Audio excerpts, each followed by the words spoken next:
기차역 안내 방송. 마지막으로 제대로 들어보신 게 언제입니까? 매일 듣고 계시죠? 지하철 탈 때, 기차 탈 때. 다음 역은 여기입니다. 이번 역은 종점입니다.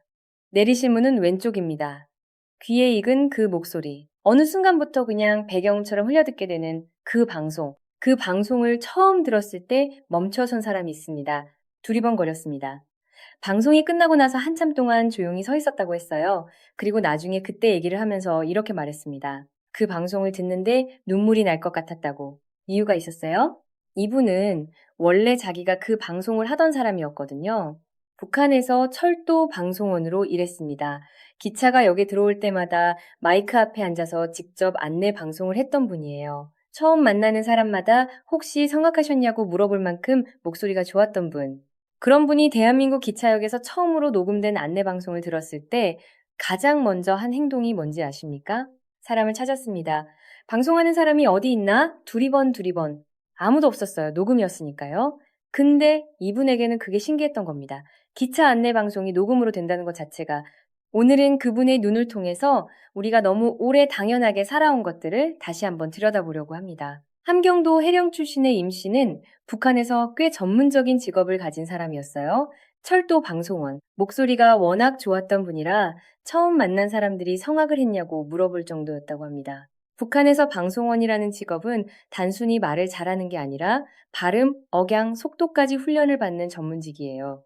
기차역마다 배치된 방송원들이 직접 마이크 앞에 앉아서 기차가 들어올 때마다 실시간으로 방송을 하는 겁니다. 그분이 했던 방송 내용을 들어보면 이렇습니다. 여기는 회룡 청년역입니다.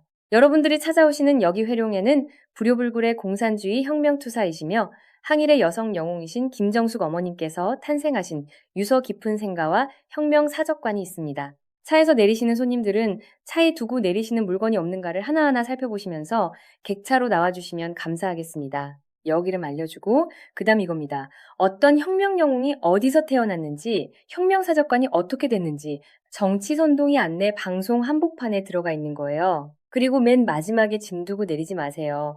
정치가 먼저이고 실용적 안내가 나중인 겁니다. 그게 방송의 기본 형식이었고 매일 하는 일이었으니까 이상하다는 생각을 전혀 못했다고 합니다. 처음부터 그랬으니까요. 기차역 방송이란 원래 이런 거라고 알고 살았던 거예요. 당연한 게 무엇인지는 처음부터 그렇게 배우면 의심 자체를 못합니다. 그러다 대한민국에 와서 처음으로 기차 안내 방송을 들었을 때 이분이 얼마나 놀랐겠어요. 다음 역 이름, 도착, 예정 시각, 짐 두고 내리지 마세요. 끝입니다. 처음에는 뭔가 빠진 것 같은 느낌이 들었다고 해요. 분명히 뭔가 더 있을 것 같은데 방송이 딱 끊기는 거예요. 사람도 없고. 그러다 깨달은 거죠. 아, 여기는 그냥 타는 사람한테 필요한 말만 하는 거구나. 사람도 없고 녹음이고 내용도 딱 필요한 것만. 우리는 이게 너무 당연해서 생각도 안 하잖아요. 안내방송이 그냥 안내방송인 게 당연하죠. 역 이름 알려주고 다음 역 알려주고 그게 전부인 게 당연하죠. 근데 어떤 사람에게는 그게 당연한 게 아니었습니다.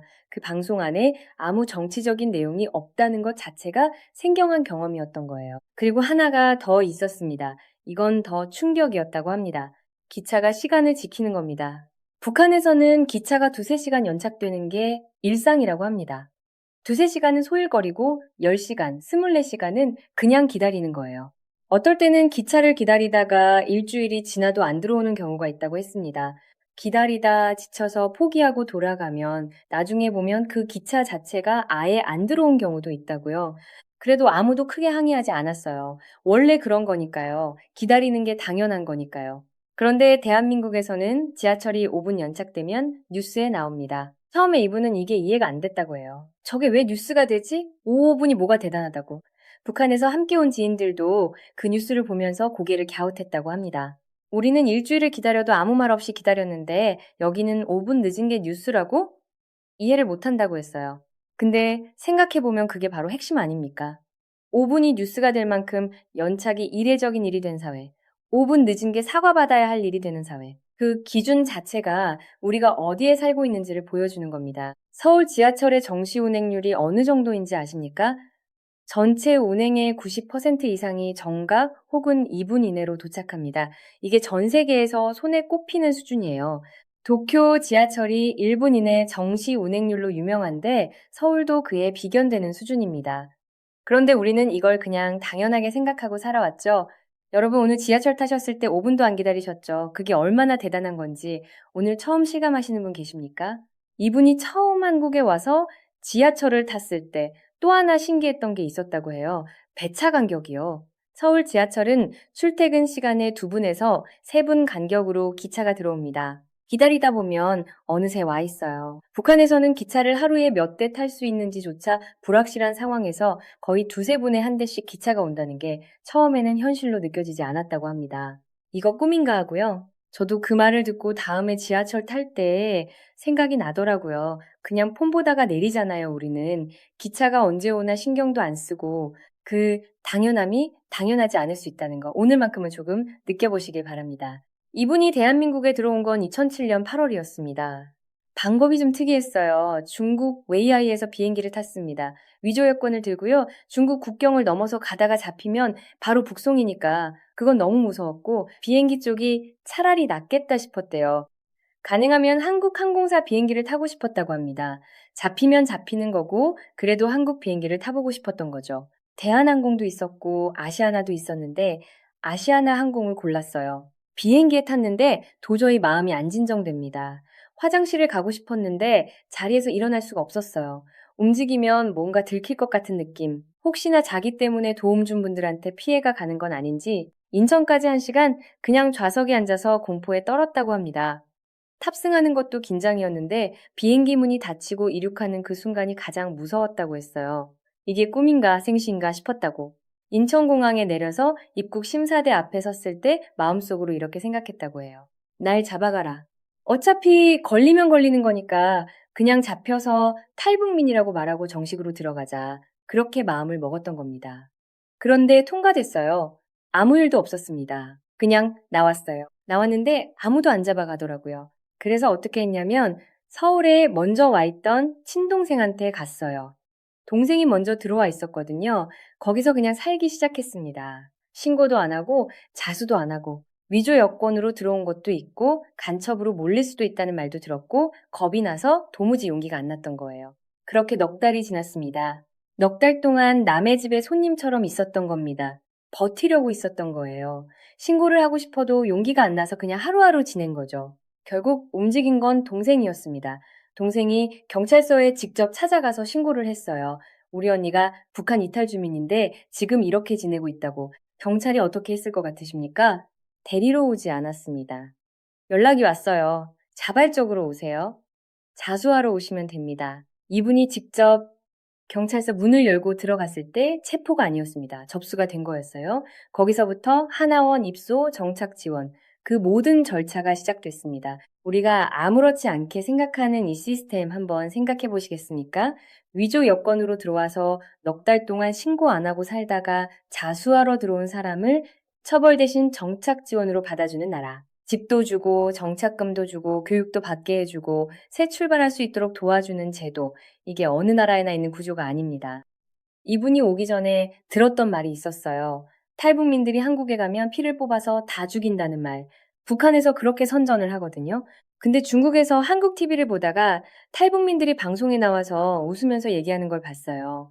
그리고 생각했대요. 아, 저게 다 거짓말이었구나. 자수하러 경찰서 문을 열었을 때 처벌이 아니라 정착이 기다리고 있었습니다. 우리가 당연하다고 생각하는 이 안전망이 어떤 분들에게는 기적처럼 느껴질 수 있다는 거 오늘 처음 생각해 보신 분 계십니까? 이분 이후로도 많은 탈북민 분들이 한국에 정착해 살고 있습니다. 지금까지 3만 명이 넘는 분들이 이 땅에 뿌리를 내렸어요. 그분들 각자가 다 다른 이야기를 가지고 있고 다 다른 방식으로 왔고 다 다른 방식으로 이 나라를 처음 만났습니다. 근데 공통적으로 얘기하는 게 있어요. 처음 한국에 왔을 때 가장 충격이었던 건 으리으리한 건물이 아니라 시스템이 작동한다는 거였다고. 버스가 시간에 맞춰 온다는 것, 경찰서에 가면 도움을 받을 수 있다는 것, 마트에 가면 물건이 있다는 것, 전기가 끊기지 않는다는 것. 우리는 이 모든 게 그냥 되는 나라에 살고 있습니다. 자수를 하고 나서 이분이 제일 먼저 가고 싶었던 곳이 어딘지 아십니까? 백화점입니다. 아이 쇼핑하러 갔어요. 살 돈은 없었지만 그냥 보고 싶었던 겁니다. 중국에 있을 때 한국 제품들이 얼마나 좋은지는 이미 알고 있었거든요. 한국에서 건너온 가전제품, 생활용품들이 중국에도 있었는데 워낙 비싸서 손도 못 댔어요. 눈으로만 봤죠. 살 엄두도 못 냈어요. 그게 이제 다 눈앞에 있는 거예요. 물건들이 너무 많았대요. 가전제품, 의류, 먹거리 다 한국 제품이고 다 제대로 된 것들이고 중국에서 눈으로만 봐오던 것들이 다 모여 있는 겁니다. 처음에는 그냥 보기만 했어요. 만지지도 못하고 사지도 못하고 그냥 눈으로만 돌아다니다가 한 코너 앞에서 멈췄다고 합니다. 밥솥 코너였어요. 그냥 밥솥이 아니었어요. 뭔가 버튼을 누르니까 갑자기 말을 하는 겁니다. 밥이 됐습니다. 증기가 나갑니다. 깜짝 놀랐다고 해요. 중국에서는 중국제 밥솥만 봤는데 말하는 밥솥은 처음 본 거예요. 한참을 서서 그 목소리를 들었다고 합니다. 도대체 뭐라고 하는지 가만히 들어보면서 밥 됐다는 거, 증기 나간다는 거, 세세하게 알려주는 거, 밥솥이 말을 한다는 게 그게 신기했던 거예요. 그래서 결국 뭘 샀을 것 같으십니까? 밥솥 샀습니다. 가전제품 중에 제일 먼저 산 게 밥솥이에요. 이유가 참 사람 마음을 잡는 대답이었어요. 자기가 밥 투정을 좀 하는 성질이라고 밥이 맛있게 되면 너무 좋을 것 같아서.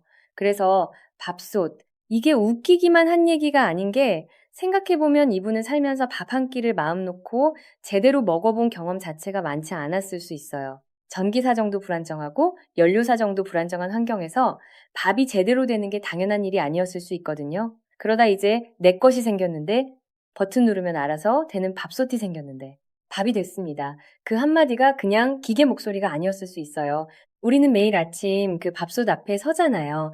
뚜껑 열고 밥하고 그냥 먹잖아요. 어떨 때는 밥맛 없다면서 그냥 컵라면 때우기도 하고 그 당연함이 얼마나 대단한 건지 한 번쯤 생각해 보신 적 있으십니까?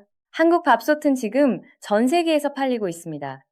일본에서도 독일에서도 미국에서도 인기가 많아요. 수십 개 나라 사람들이 이 밥솥을 갖고 싶어 하는데 우리는 너무 흔하게 쓰다 보니까 그게 특별한 줄 모르고 사는 겁니다. 그분은 그걸 알았어요. 처음 보는 눈으로 봤으니까요. 밥솥 얘기를 하면서 이분이 또 한 가지를 얘기했어요. 한국 와서 처음 먹은 한국 밥이 너무 맛있었다고. 솥에서 갓된 쌀밥이 그렇게 맛있을 수 있는지 몰랐다고. 쌀 품종도 다르고 물도 다르고 솥도 다르고 뭐가 다른 건지 모르겠는데 그냥 다 달랐다고 했어요. 한국 사람들이 쌀밥에 그렇게까지 공을 들이는 게 처음에는 이해가 안 됐는데 직접 먹어보고 나서 이해가 됐다고 합니다. 밥이 다르면 하루가 달라진다는 거, 밥솥 하나가 그걸 해준다는 거. 이분이 한국에 와서 제일 먼저 산 게 밥솥이었다고 하는데 어떤 면에서 보면 그게 가장 솔직한 선택이 아니었을까 싶어요. 가전제품 중에 뭐가 필요하냐고 물으면 보통 팁이니 냉장고니 하잖아요. 근데 이분은 밥솥. 그 안에 이분이 살아온 이야기가 다 들어있는 것 같아서 저는 그 대답이 참 오래 기억에 남았습니다. 이분이 처음 대한민국 드라마를 본 건 중국에 있을 때였어요. 몰래 봤습니다. 국경 근처 지역이라 한국 영상물이 이렇게 저렇게 들어왔거든요. 들어오면 몰래 몰래 봤어요. 잡히면 안 되는데 궁금해서 봤던 거죠. 교양 프로그램도 있었고 드라마도 있었어요. 그게 들어올 때마다 같이 모여서 봤대요. 북한에서 보는 것들이랑 너무 달랐으니까 처음엔 이게 진짜인지 연기인지도 헷갈렸다고 합니다. 근데 보다 보니까 이게 그냥 저 사람들 일상이구나 하는 걸 알게 됐어요. 보다가 한 장면에서 눈이 동그래졌다고 합니다. 여자가 남편한테 김치로 뺨을 때리는 장면이었어요. 충격이었다고 합니다. 북한은 남성 중심 사회입니다. 여성이 남편한테 그런 행동을 한다는 건 상상도 하기 힘든 일이에요. 꿈도 못 꾸는 일. 그런데 드라마에서 그게 나오는 겁니다. 그것도 굉장히 자연스럽게. 주변 배우들도 크게 놀라지 않고 마치 그게 일상적인 장면인 것처럼 이분이 그 장면을 보면서 생각했대요. 저게 여성이 주인인 사회인가? 저렇게 살 수 있는 곳이 있는 건가? 여자가 저 정도로 기가 살아있을 수 있나? 주변에서 같이 보던 분들도 다들 그 장면에 조용해졌다고 합니다. 웃기기도 하고 놀랍기도 하고 근데 왠지 모르게 부러운 느낌이 드는 그 장면. 저렇게 사는 사람들이 진짜 있구나 하는 그리고 그 생각이 하나의 씨앗이 됐습니다. 실제로 북한 여성들 중에 드라마 그 장면 보고 대한민국 가야겠다고 마음먹은 분들이 꽤 있다고 했어요. 경제 때문도 아니고 거창한 자유 때문도 아니고 드라마에서 본 그 장면 하나 때문에 저렇게 살 수 있는 곳이 있다면 가보고 싶다고. 그래서 이분도 나중에 그 지인분들한테 한마디 했다고 해요. 한국 와서 남편한테 김치 싸대기 치러 왔냐고. 그분들이 그건 아니라고 했다는데 분위기가 참 따뜻했다고 합니다. 그리고 이게 드라마만이 아니었어요. 이분이 중국에서 한국 TV를 보다가 아침 프로그램에서 탈북민들이 나오는 걸 봤대요. 노래자랑 같은 프로그램이었는데 거기 탈북민 분들이 나와서 노래를 하고 있는 거예요. 웃으면서 자기 얘기를 하면서 그걸 보면서 생각했다고 합니다. 아, 한국에 가면 저렇게 살 수 있구나. 저렇게 방송에도 나오고 자기 이름 걸고 웃으면서 살 수 있구나. 어떻게 하면 갈 수 있지? 그렇게 수소문을 시작했고 루트를 찾았고 결국 여기까지 온 겁니다. 우리가 아무 생각 없이 채널 돌리면서 본 방송 한 장면이 누군가에게는 다른 삶이 가능하다는 증거였습니다. 우리가 리모컨 들고 무심코 넘기던 그 화면들이 어떤 분들에게는 희망이었던 거예요. 한국에 가면 저렇게 살 수 있다는 증거, 잘 정착한 사람들이 웃으면서 방송에 나오는 걸 봤다는 것 자체가 거짓 선동이 아니라는 증거였습니다. 드라마 한 편이, 예능 프로그램 한 장면이 누군가의 인생 방향을 바꿨습니다. 여러분은 이걸 알고 계셨습니까? 한국 드라마는 지금 전 세계 수십 개 나라에서 방영되고 있습니다. 넷플릭스 기준으로 한국 콘텐츠가 글로벌 상위권에 정기적으로 올라오고 아시아 전역에서 한국 드라마는 큰 인기를 얻고 있어요. 오징어 게임이 나왔을 때 전 세계가 놀랐지만 사실 한국 드라마는 그전부터 조용히 세상을 바꿔오고 있었습니다. 그 드라마 한 편이 중국 국경 근처의 작은 방에서 몰래 화면을 보던 어떤 사람에게는 다른 세상이 있다는 증거였습니다. 우리가 쓰는 밥솥이 누군가의 꿈이었고 우리가 보는 드라마가 누군가의 이정표였어요. 우리가 타는 지하철의 안내방송이 누군가를 울게 만들었습니다. 이게 우리가 사는 곳입니다. 그리고 이걸 마지막으로 생각해 보고 싶어요. 이분은 북한에서 방송을 하던 사람이었습니다. 매일 마이크 잡고 정해진 말을 정해진 형식으로 해야 했던 사람. 그 방송 안에는 늘 누군가의 이름이 있었고 늘 외워야 할 선동의 말이 있었어요. 그런 분이 결국 한국에 오게 된 계기도 방송사고였어요. 후배가 방송사고를 냈는데 선배인 자기가 연대 책임을 져야 할 상황이 됐던 거예요. 처벌이 두려워서 중국으로 넘어왔고 중국에서 한국 방송을 받고 그렇게 여기까지 온 겁니다. 방송원이었던 사람이 이제는 그 방송을 듣는 사람이 됐습니다. 그리고 대한민국 기차역에서 안내방송을 들었을 때 멈췄어요. 그 방송 안에 아무 이름도 없었고 아무 선동도 없었고 그냥 다음 역이 어디인지만 알려주고 있었으니까요. 방송원이라는 직업으로 평생 말을 해온 사람이 그 짧은 안내 방송 하나를 듣고 눈물이 날 것 같았다고 했습니다. 오늘 퇴근길에 혹은 내일 아침 출근길에 지하철이나 기차를 타시게 되면 한 번만 귀 기울여 보시겠습니까? 다음 역은 여기입니다. 이번 열차의 종점은 여기입니다. 그 방송 안에 정치 선동이었고 누군가를 기리는 말이었고 그냥 여러분이 내릴 역을 알려주는 말만 있다는 게 어떤 분들한테는 처음 들었을 때 멈추게 만드는 방송이었습니다. 우리가 당연하다고 생각하는 것들이 당연하지 않은 눈에는 어떻게 보이는지 오늘 조금 느껴보셨으면 좋겠습니다. 안내방송이 그냥 안내방송이어서 다행이라는 게 어떤 느낌인지 이제 조금은 알 것 같지 않으십니까? 기차가 시간에 맞춰 와서 다행이라는 게 어떤 느낌인지, 밥솥이 알아서 밥을 해줘서 다행이라는 게 어떤 느낌인지, 드라마에서 그냥 자기 이야기를 할 수 있어서 다행이라는 게 어떤 느낌인지, 그분이 처음 대한민국에 도착해서 공항문을 열고 나왔을 때 누구도 잡으러 오지 않았습니다. 그 순간이 이분에게 어떤 의미였는지 우리는 다 헤아릴 수 없어요. 그냥 공항문이었는데 그게 새로운 삶의 시작이었으니까요. 우리는 오늘도 그 문을 아무렇지 않게 지나갑니다. 그 당연함을 오늘 하루만큼은 기억해 주셨으면 합니다.